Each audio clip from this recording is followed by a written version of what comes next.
ચાલો વિદ્યાર્થી મિત્રો, હવે ગયા લેક્ચરમાં આપણે પારિમાણિક વિશ્લેષણની આપણે બે રીત ભણ્યા હતા. જેમાં પહેલી રીત હતી એક જ ભૌતિક રાશિના બે એકમ પદ્ધતિ વચ્ચેનો સંખ્યાત્મક સંબંધ તારવવો. બીજી પદ્ધતિ હતી ડાબા બરાબર જબા, એટલે પારિમાણિક સૂત્રને અનુલક્ષીને તમારે જે કે ભૌતિક સમીકરણ આપેલું હોય, ભૌતિક રાશિનું સમીકરણ, એ ભૌતિક રાશિના સમીકરણને પારિમાણિક સૂત્ર વડે ડાબા બરાબર જબા, એટલે કે ડાબી બાજુની ભૌતિક રાશિ અને જમણી બાજુની ભૌતિક રાશિને સાબિત કરી અને એના વડે કંઈક આપણે અલગ કન્સેપ્ટ ભણ્યા કે જેમાં બરાબરની સામેની બાજુ અને બરાબરની આ બાજુ એમાં કોઈ પણ જગ્યાએ પ્લસ ઓર માઇનસ કરીને એકથી વધારે સ્ટેપ આપેલા હોય તો દરેક સ્ટેપ, આજુબાજુના દરેક સ્ટેપ પ્લસ ઓર માઇનસ વાળા તમે સરખાવી શકો છો. એનો મતલબ કે બંને સ્ટેપ પારિમાણિક દ્રષ્ટિએ યથાર્થ છે એમ માનીને સમીકરણમાં આવતા અચળાંકોને મેળવી શકો છો. આ very best, very most IMP એ કન્સેપ્ટ હતો.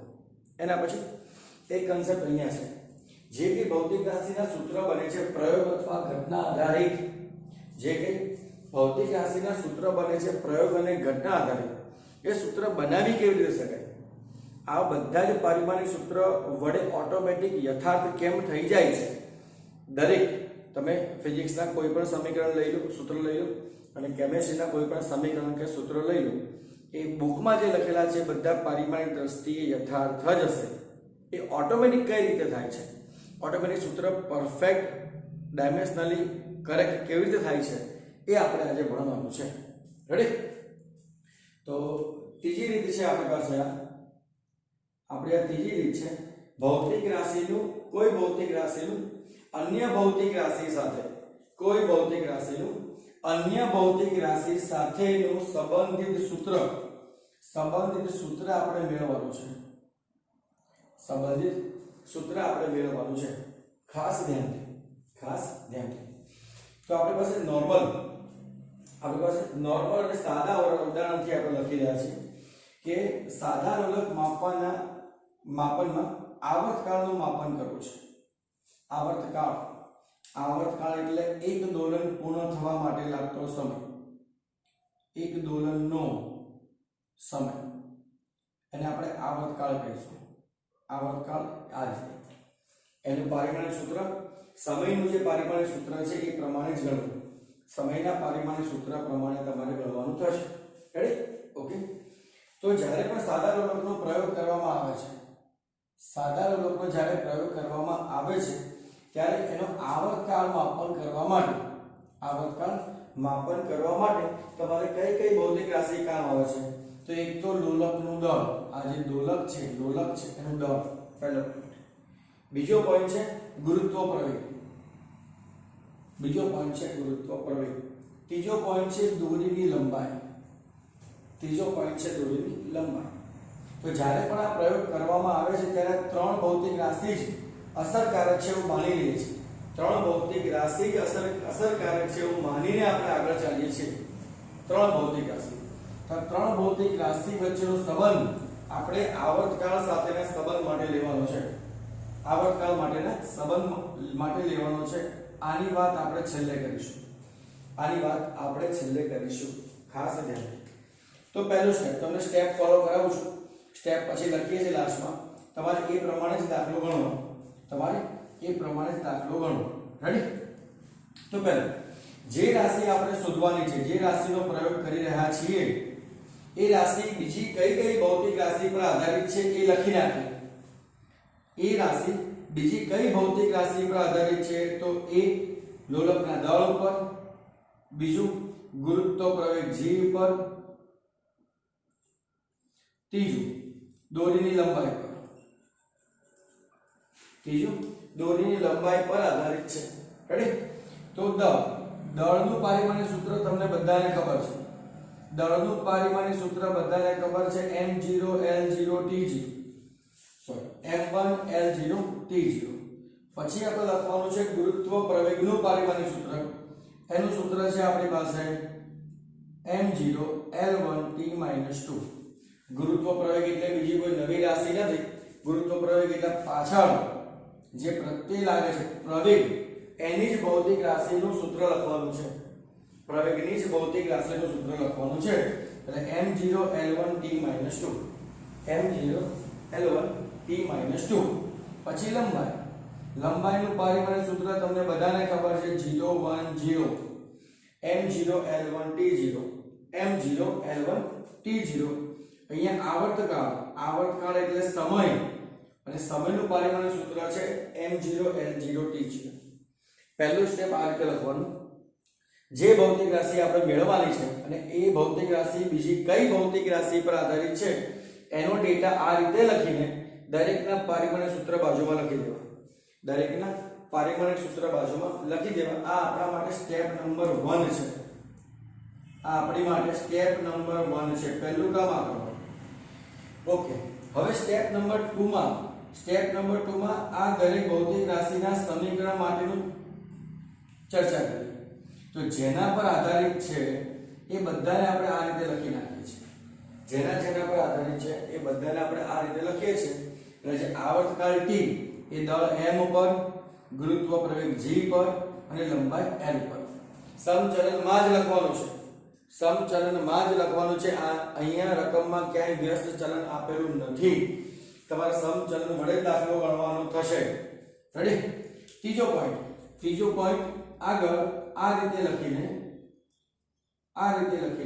m l અને g માટે દરેકની ઘાત ધારી લેવાની, દરેકની ઘાત ધારી લેવાની. તો આપણી પાસે સ્ટેપ નંબર 2 ઘાત ધારવા માટે ઘાત કઈ ધારવાની? તો જે અંક જે અજ્ઞાત આમાં ન આપેલા હોય એ ઘાત ધારવાની. તો આપણે નોર્મલ x y અને z ધારી લઈએ છીએ, નોર્મલ આપણે x y અને z ધારી લઈએ છીએ. અને આને સમીકરણ નંબર 1 આપી દઈએ છીએ, અને સમીકરણ નંબર 1 આપણે આપી રહ્યા છીએ, જેનો આપણે આગળ જરૂર પડશે. રેડી? તો આપણને આ મળી ગયું t e proportional to m l અને g. m l g માં ઘાત કઈ છે? આની x છે, આની y છે, આની z છે. x y અને z. પહેલું સ્ટેપ, બીજું સ્ટેપ અને ત્રીજું સ્ટેપ. ત્રીજા સ્ટેપમાં દરેકના પારિમાણિક સૂત્ર લખવા. પારિમાણિક સૂત્ર લખીએ છીએ દરેકના 0 0 1 આવર્તકાળનું.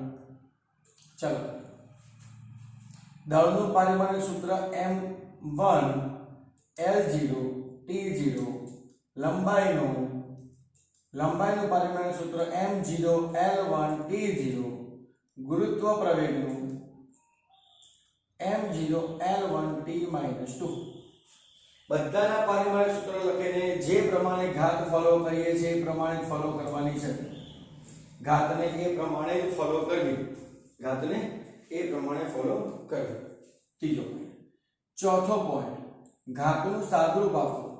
ઘાતની ઘાત એટલે ગુણાકારનો નિયમ, ઘાતની ઘાત એટલે ગુણાકારનો નિયમ. તો ગુણાકારના નિયમમાં આપણે લખી રહ્યા છીએ mlt માં 1 નો x સાથે ગુણાકાર x થાય, બાકી બંને 0. 1 નો x સાથે ગુણાકાર x થાય, બાકી બધું 0. આગળનો પોઈન્ટ છે આપણી પાસે mlt માટે y નો ગુણાકાર 1 સાથે y, બાકી બધું 0. y નો ગુણાકાર 1 સાથે y, બાકી બંને 0. આના માટે ખાસ ધ્યાનથી, આના માટે 0 સાથે 0 એક સાથે ગુણાકાર z થાય અને આના સાથે -2z થાય, -2z. ગુણાકાર એકવાર ધ્યાનથી ચેક કરી લો.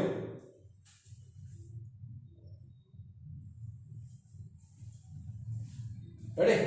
ઓકે, ચોથું સ્ટેપ પત્યું. હવે પાંચમું સ્ટેપ.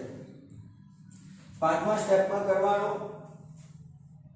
સરખા આધારવાળા ઘાતોનો સરવાળો, સરખી આધારના ઘાતોનો સરવાળો.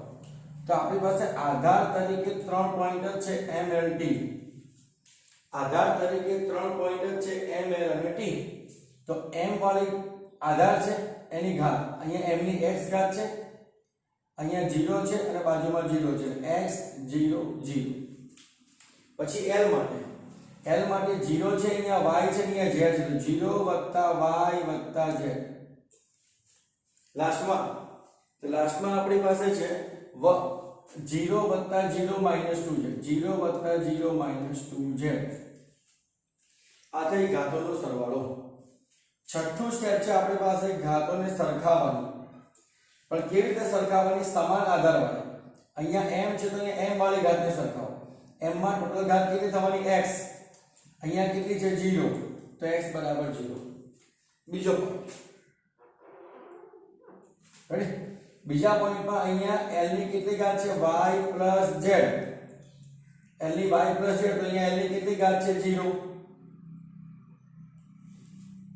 રેડી. અહીંયા તમારી પાસે z ની -2z છે, t ની -2z છે, અહીંયા 1 છે. તો 1 -2 નીચે આવો તો z = -1/2. બરાબરની આ બાજુ ગુણાકાર હોય તો પેલી બાજુ જાય ભાગાકારમાં.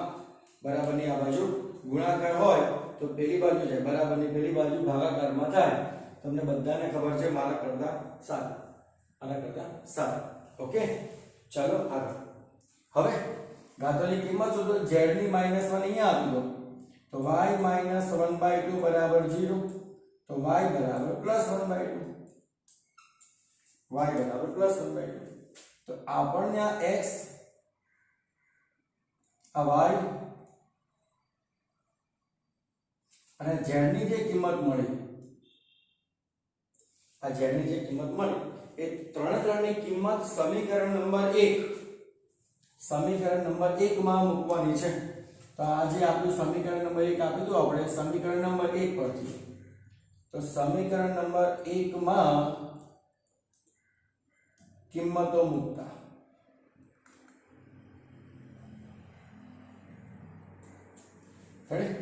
તો સમીકરણ નંબર 1 માં કિંમતો મૂકતા આપણે ફિઝિક્સમાં બે બેન આવે છે, મુક્તાબેન અને લતાબેન.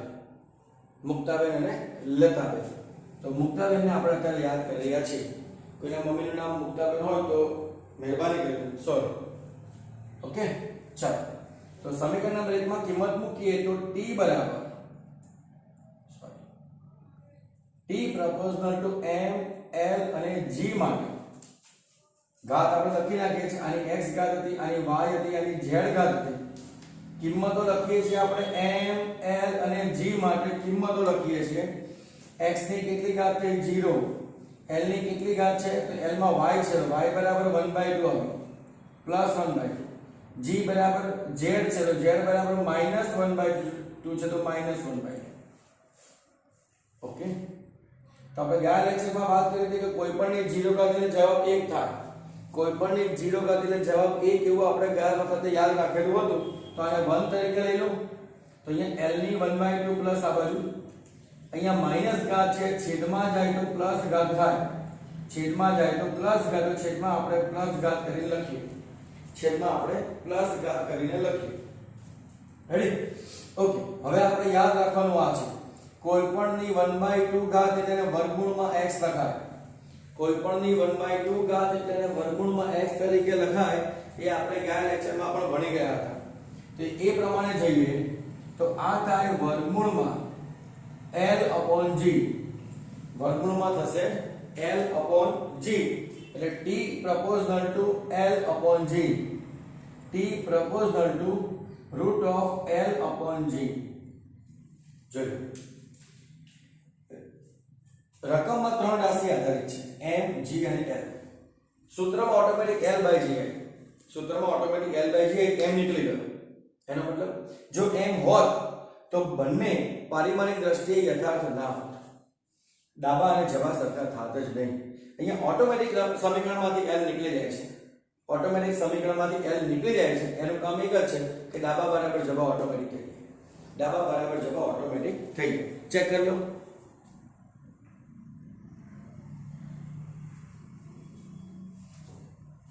હવે મેં તમને કીધું એ પ્રમાણે k = 2π છેલ્લે વાત કરી હતી. આ k એટલે અચળાંક છે. રકમમાં અચળાંક લખેલો હોય તો જ એનો ઉલ્લેખ જવાબમાં કરવો. રકમમાં અચળાંકનો ઉલ્લેખ કરેલો હોય તો જ એને જવાબમાં સાદુરૂપ આપવું, બાકી મહેરબાની કરીને નહીં. તો અહીંયા ચલન દૂર કરીએ એટલે તમને સમપ્રમાણના નિયમો ખબર છે કે ચલનની જગ્યાએ બરાબર લખીએ. ચલનની જગ્યાએ બરાબર લખીએ એટલે કોઈ અચળાંક k લખવો જ પડે. કોઈ અચળાંક k લખવો જ પડે તો આ સૂત્ર તમારું આવું બને L/G, k √L/G, અને k બરાબર 2π લખવાનું છે. k બરાબર 2π લખીએ તો આ સાદુરૂપ થાય 2π વર્ગમૂળમાં L/G, 2π વર્ગમૂળમાં L/G. જ્યારે પણ રકમમાં અચળાંકનો ઉલ્લેખ કરેલો હોય, જ્યારે પણ રકમમાં અચળાંકનો ઉલ્લેખ કરેલો હોય ત્યારે જ તમારે ચર્ચા કરવાની છે. ત્યાં સિવાય કોઈ પણ પ્રકારની ચર્ચા કરવાની નથી. ત્યાં સિવાય કોઈ પણ પ્રકારની ચર્ચા કરવાની નથી. ઓકે, તો ચાલો મેં તમને સ્ટેપ પ્રમાણે સેટ કરી આપ્યું છે. 7 નંબરનું સ્ટેપ સાદુરૂપ આપવું. 7 નંબરનું સ્ટેપ સાદુરૂપ આપવું. તો પહેલું કામ, પહેલા સ્ટેપમાં તમારે આ રીતે રકમમાંથી આધારિત રાશિઓને સેટ કરવાની. પહેલા સ્ટેપમાં રકમમાંથી આધારિત રાશિઓ લખી પારિમાણિક સૂત્ર લખી નાખવાના. બીજું સ્ટેપ, એની ઘાત ધારી લેવાની. બધાને સમપ્રમાણ, જેટલી પણ રાશિ આપી હોય બધાને સમપ્રમાણમાં જ લખવી. જે રાશિ શોધવાની છે એને બરાબરની આ બાજુ, ચલણની આ બાજુ, અને જે રાશિ બીજી રાશિ પર આધારિત છે એને બરાબરની પેલી બાજુ લખીને એની ઘાત ધારવી. તો અહીંયા લખીએ છીએ ઘાત ધારવી. ઘાત ધારવી આ સ્ટેપ ખાસ પહેલું સમીકરણ. બીજું સ્ટેપ છે પારિમાણિક સૂત્ર લખવા. શું લખવા? ત્રીજું સ્ટેપ છે પારિમાણિક સૂત્ર લખવા. ત્રીજા સ્ટેપમાં રેડી. ચોથા સ્ટેપમાં ઘાતોનો ગુણાકાર કરવો. શું કરવો? ઘાતોનો ગુણાકાર કરવો. ચોથું સ્ટેપ. પાંચમું સ્ટેપ સમાન આધારવાળા ઘાતોનો સરવાળો. સમાન આધારવાળા ઘાતોનો સરવાળો કરવો. છઠ્ઠું સ્ટેપ સમાન આધારવાળી ઘાતોને સરખાવો. સમાન આધારવાળી ઘાતોને સરખાવો. સાતમું સ્ટેપ સરખાવીને સાદુરૂપ આપો છો અને સમીકરણ નંબર 1 માં મૂકો. સમીકરણ નંબર 1 માં મૂકો. સરખાવો અને સાદુરૂપ આપી દો. સાદુરૂપ આપીને સમીકરણ નંબર 1 માં મૂકો તો તમને જવાબ તમારો ઓટોમેટિક મળી જશે. તમને તમારો જવાબ ઓટોમેટિક મળી જશે. ખાસ ધ્યાનથી આવા કોઈ પણ સમીકરણની રાશિઓ આવે તો તમે આ રીતે જ સ્ટેપ ફોલો કરજો તો તમારો કોઈ પણ દાખલો વચ્ચે નડશે નહીં, તકલીફ પડશે નહીં. ઓકે, મેં તમને એક સિમ્પલ વે થી સમજાવ્યું છે.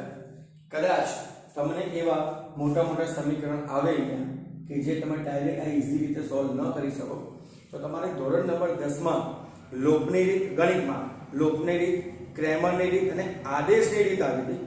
એ ત્રણ રીતમાંથી કોઈ પણ એક રીતનો ઉપયોગ કરીને તમારે x y z એનો મતલબ જે ઘાત ધારી છે એની કિંમત તમારે શોધવાની છે. જે કંઈ પણ સમીકરણ મળ્યા આપણને ત્રણ સમીકરણની કિંમત આપણે શોધી છે. એ ત્રણ કિંમત તમારે આદેશની રીત, ક્રેમરની રીત અને લોપની રીતથી તમે શોધી શકો છો. લોપની રીતથી તમે શોધી શકો છો. કરવાનું કામ તમારે આટલું જ છે કે ધારેલી ઘાત શોધવાની છે. ધારેલી ઘાત શોધીને કિંમત મૂકીને સાદુરૂપ આપવાનું છે.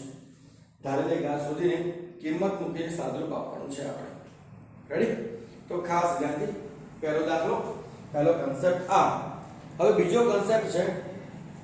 હવે આપણી પાસે બીજો એક કન્સેપ્ટ છે. એ કન્સેપ્ટ શું કહે છે આપણે ચેક કરીએ.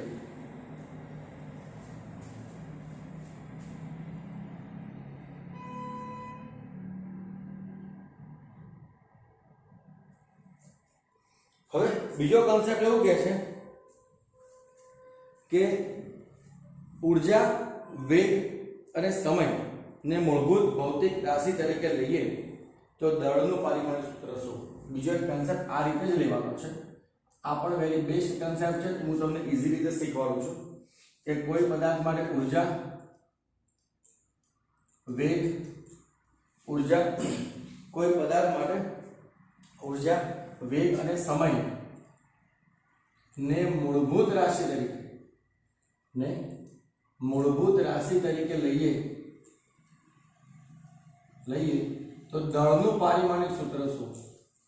દળનું સૂત્ર શું એ કઈ રીતે સેટ કરી શકાય એ આપણે લેવાનું છે. એ આપણે આજે ગણવાનું છે. તો ચલો ધ્યાન. પહેલું કામ ઊર્જા. જો તમને કીધું એ પ્રમાણે સ્ટેપ ફોલો કરવાના છે. સ્ટેપ ફોલો કરવાના છે. કદાચ પ્રયોગ આધારિત હોય તો આ રીતે, પ્રયોગ આધારિત હોય તો તમે કદાચ આ રીતે સોલ્વ કરી શકો છો. પ્રયોગ આધારિત રાશિ આપેલી હોય તો તમે આ રીતે એને સોલ્વ કરી શકો છો. પ્રયોગ આધારિતની વાત છે. પણ જો પ્રયોગ આધારિત ના હોય ને આવી રીતે રકમ આપી હોય, સ્ટેપ ફોલો આ રીતે જ કરવાના છે. સ્ટેપને ફોલો આ રીતે જ કરવાના છે. ખાસ ધ્યાનથી જો તમારે મેળવવી કઈ રાશિ છે દળ, મેળવવી કઈ રાશિ છે દળ, તો દળને બાકીની રાશિઓના સમપ્રમાણમાં આપી દેવું. દળને બાકીની રાશિઓના સમપ્રમાણમાં આપી દેવું. તો દળ માટે ઊર્જા, વેગ અને સમય, ઊર્જા, વેગ અને સમય પ્રમાણે એને આપી દીધું. ઊર્જા, દળનું પારિમાણિક સૂત્ર આપણને ખબર છે. દળનું પારિમાણિક સૂત્ર આપણને ખબર છે 100. દળનું પારિમાણિક સૂત્ર આપણને ખબર છે 100. ઊર્જાનું પારિમાણિક સૂત્ર તમારે યાદ રાખેલું હશે 1 2 2. વેગનું પારિમાણિક સૂત્ર છે 0 1 1. સમયનું પારિમાણિક સૂત્ર છે 0 0 અને 1. 0 0 અને 1. તો પહેલું સ્ટેપ ને જો આ રીતે લખ્યું. પહેલું સ્ટેપ આ રીતે, ઓકે, આ રીતે ડેટા એનો બને. બીજા સ્ટેપમાં શું કરવું છે? ઘાતોને ધારવાની છે. તો બીજા સ્ટેપમાં ઘાતને ધારતા તો દળ બરાબર, દળ ચલે છે, ઊર્જાને આપણે E કહીશું, વેગને આપણે V કહીશું અને સમયને આપણે T કહીશું. ઊર્જાને E, વેગને V, સમયને T કહીશું. એની ઘાત ધારવાની છે. તો ફરીથી એ જ પ્રમાણે x y અને z ધારી લઈએ છીએ. શું ધારીએ છીએ? x y અને z ધારી લઈએ છીએ. ખાસ ધ્યાન દો. ઓકે, બીજું સ્ટેપમાં ઘાત ધારી, આ ઘાત ધારી. ત્રીજા સ્ટેપમાં પારિમાણિક સૂત્ર મૂકવા. તો પારિમાણિક સૂત્ર મૂકીએ છીએ તો દળનું પારિમાણિક સૂત્ર છે 100. ઊર્જાનું પારિમાણિક સૂત્ર લખીએ છીએ, વેગનું લખીએ છીએ અને સમયનું લખીએ છીએ. વેગનું અને સમયનું. રેડી? ઓકે, ધ્યાન દે. તો MLT માં 1 2 2 એટલે ઊર્જાનું, વેગનું લખીએ છીએ તો 0 1 1, સમયનું લખીએ છીએ 0 0 અને 1. 0 0 1. ઘાત જે પ્રમાણે છે એ પ્રમાણે ફોલો કરવું. ઘાત જે પ્રમાણે છે એ પ્રમાણે ફોલો કરવું.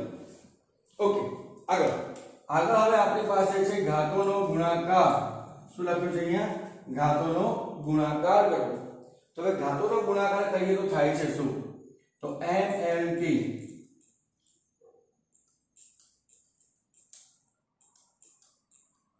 ચલો હવે ઘાતોનો ગુણાકાર કરીશું.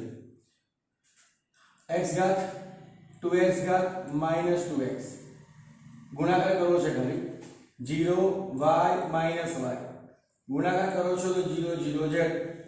ગુણાકાર કરતા ન આવડે તો 10મા ધોરણમાં સાહેબને પૂછવાનું તમને શીખવાડશે. 10મા ધોરણમાં સાહેબને પૂછવાનું તમને શીખવાડશે. ચલો, ઓકે, ઘાતોનો ગુણાકાર પતી ગયો. હવે ઘાતોનો સરવાળો, સમાન આધારવાળા ઘાતોનો સરવાળો. તો સમાન આધાર માટે આપણી પાસે 3 આધાર છે MLT. ઘાતોનો સરવાળો એટલે m ઉપર x છે, m ઉપર 0 છે એટલે 0 છે એટલે x. l ઉપર 2x છે, અહીંયા l ઉપર y છે, અહીંયા l ઉપર 0 છે, અહીંયા t ઉપર -2x છે, અહીંયા -y છે, અહીંયા +z છે. +z છે. રેડી? તો આવા જો સાદુરૂપમાં છે આપણી પાસે 1 0 0. એક સ્ટેપ ફોલો, સરવાળો. એકવાર ધ્યાનથી ચેક કરો. સ્ટેપ બાય સ્ટેપ આપણે દાખલો ગણી રહ્યા છીએ. સ્ટેપ બાય સ્ટેપ આપણે દાખલો ગણી રહ્યા છીએ. ખાસ ધ્યાનથી. રેડી? હવે સમાન આધારવાળા ઘાતોને સરખાવો. સમાન આધારવાળા ઘાતોને સરખામણી કરો. તો સરખામણીમાં m ઉપર અહીંયા કઈ ઘાત છે આપણી પાસે? તો m ઉપર x છે, અહીંયા 1 છે. તો x બરાબર 1. x બરાબર 1 પહેલી કિંમત. બીજી કિંમત અહીંયા l ઉપર 2x y છે. l અહીંયા કેટલી છે? 0. રેડી? ઓકે, અહીંયા -2x - y + z = અહીંયા t ઉપર 0 તો 0. t ઉપર 0 તો આવી 0. ઓકે, હવે x ની કિંમત 1 તો આવી ગઈ એટલે કામ પતી ગયું આપણી માટે. x ની કિંમત 1 આવી ગઈ. ચલો હવે આને અહીંયા મૂકી દો. x ની કિંમત 1 મૂકો તો 2 * 1 + y = 0. તો તો y is equal to -2. y is equal to -2. Okay, તો આપણને મળ્યું y is equal to -2. t માટે ચેક કરીએ તો t માટે x બરાબર તો 1 મૂકવાનું અને y બરાબર -2, તો 2x બરાબર 1, y બરાબર -2 plus z is equal to 0, તો માઈનસ માઈનસ પ્લસ, તો z બરાબર શું થાય 0, z બરાબર 0. તો આપણને x y z આપણને મળે ગયા x y અને z ના સમીકરણમાંથી કિંમતો મળી. x y z ની કિંમતો આપણને આ રીતે મળી છે. ઓકે, હવે આ x y z ની કિંમતો માટે આપણે કરવાનું શું? તો હવે છેલ્લું સ્ટેપ સમીકરણ નંબર 1 માં મૂકી દો. સમીકરણ નંબર 1 માં મૂકી દો. તો સમીકરણ નંબર 1 આપણી પાસે આવી ગયું ઘાતવાળો. m ચલે છે e v અને t માં x y અને z ની કિંમતો મૂકવાની છે. સમીકરણ નંબર 1 માં e v અને t માં x y z ની કિંમતો મૂકવાની છે. તો ચલન e v અને t. ચલો x બરાબર 1 એટલે x ની ઘાતની જગ્યાએ 1 લખીએ છીએ, y ની ઘાતની જગ્યાએ -2 લખીએ છીએ અને t ની ઘાતમાં 0 લખીએ છીએ. t ની ઘાતમાં 0 લખીએ છીએ. ઓકે, તો m પ્રપોઝનલ ટુ આ રીતે. તો m પ્રપોઝનલ ટુ e અને v 1 અને -2. કોઈપણની 0 ઘાત એટલે જવાબ 1 લખાય. આપણે પહેલા વાત કરી હતી કોઈપણની 0 ઘાત એટલે જવાબ 1 લખાય. આપણે પહેલા વાત કરી હતી. તો એને આપણે આ રીતે સેટ કરીએ. અગરનું જાદુ કરશું જજો ઓટોમેટિક t નીકળી ગયો. જો ઓટોમેટિક t ન નીકળ્યો હોત ને t રકમમાં હોત, સાદુરૂપમાં હોત, તો ડાબા બરાબર જવાબ થાત જ નહીં. હવે તમારે ચેક એ કરવાનું કે આ બાજુ ઊર્જાનું પારિમાણિક સૂત્ર લખવાનું, આ બાજુ વેગનું પારિમાણિક સૂત્ર કરીને એનું સ્ક્વેર કરીને સાદુરૂપ આપવાનું માઈનસ કરીને. એ જવાબ દળના પારિમાણિક સૂત્ર જેવો આવશે. એ જવાબ દળના પારિમાણિક સૂત્ર જેવો આવશે. રેડી? તો તમે અહીંયા ગમે તે ભૌતિક રાશિ લઈ લો, તમે અહીંયા ગમે તે ભૌતિક રાશિ લઈ લો, એકબીજા પર આધારિત તમારા મન ફાવે એ પ્રમાણે ઓટોમેટિક ડાબા બરાબર જવાબ થઈ જાય. ઓટોમેટિક ડાબા બરાબર જવાબ થઈ જાય એ પ્રમાણે જ જવાબ અહીંયા સેટ થાય છે. એ પ્રમાણે જ જવાબ અહીંયા સેટ થશે. રેડી? તો આ ખાસ યાદ રાખવાનું છે. આ ખાસ યાદ રાખવાનું છે કે ડાબા બરાબર જવાબનો પણ ઉલ્લેખ થઈ ગયો છે. ડાબા બરાબર જવાબનો પણ અહીંયા ઉલ્લેખ ઓટોમેટિક થઈ જાય છે. રેડી? તો કોઈ પણ પ્રયોગ કે કોઈ પણ ઘટના થતી હોય અને એના પરથી ભૌતિક રાશિનું પારિમાણિક સૂત્ર વડે કોઈ પ્રાયોગિક સૂત્ર બનતું હોય, તે સૂત્ર બનાવવા માટે ડાબા બરાબર જવાબ સમાન થવા માટે આ એક કન્સેપ્ટ છે. રેડી? આના વડે તમે સમીકરણને સચોટ રીતે લખી શકો છો, સમીકરણને સચોટ રીતે બનાવી શકો છો. એકવાર ધ્યાનથી ચેક કરી લો. આજે આપણે પારિમાણિક વિશ્લેષણની 3 વેરી મોસ્ટ આઈએમપી રીતના કન્સેપ્ટ આપણે અહીંયા પૂરા કરીએ છીએ. પારિમાણિક સૂત્રના જેમાં આ છેલ્લી રીત છે એના આ બે કન્સેપ્ટ છે. એક પ્રાયોગિક વિધાન સ્વરૂપે આપેલું હશે, એક નોર્મલ સાદુરૂપ તરીકે આપેલું હશે. જે રાશિ શોધવાની છે ને ચલનની આ બાજુ લખવાનું, અને જે રાશિ આધારિત છે ને આ બાજુ લખીને સાદુરૂપ આપણા સ્ટેપ ફોલો કરવાના. સાદુરૂપમાં આપણા સ્ટેપ ફોલો કરવાના એટલે ઓટોમેટિક તમને જવાબ મળી જશે. ઓટોમેટિક જવાબ મળી જશે. હવે આપણે આવતા લેક્ચરમાં પારિમાણિક વિશ્લેષણની મર્યાદા ભણવાની છે, એના અમુક નિયમો ભણવાના છે અને એની શોર્ટકટ મેથડથી દાખલા ગણવાના છે. એ તો very very most IMP method છે. Very very most IMP. પણ આપણે જે રીતે ભણીએ છીએ, જે ઇઝી મેથડથી ભણીએ છીએ, એ જ ઇઝી મેથડ એના કરતાં પણ સહેલાઈથી મેથડથી આપણે ભણવાનું છે. રેડી? એટલે જરા પણ ગભરાવાનું નથી. જીનીટ બહુ ખાસ મોટી એક્ઝામ નથી એવું માનીને જ બોર્ડની એક્ઝામ છે એવું જ માનીને મહેનત કરીને આપણે આગળ વધવાનું છે. રેડી? તો બધા જ સમયનો સદુપયોગ કરજો. વિડીયો 2 થી 3 વાર જોજો અને ખાસ ચેનલ જનક પટેલ ફિઝિક્સ કેફે, જનક પટેલ ફિઝિક્સ કેફેને સબસ્ક્રાઇબ કરવાનું ભૂલાય નહીં. સબસ્ક્રાઇબ કરવાનું ભૂલાય નહીં. એના બદલે તમારા માટે આભાર. ઓકે, ચાલો નેક્સ્ટ લેક્ચરમાં મળીએ છીએ.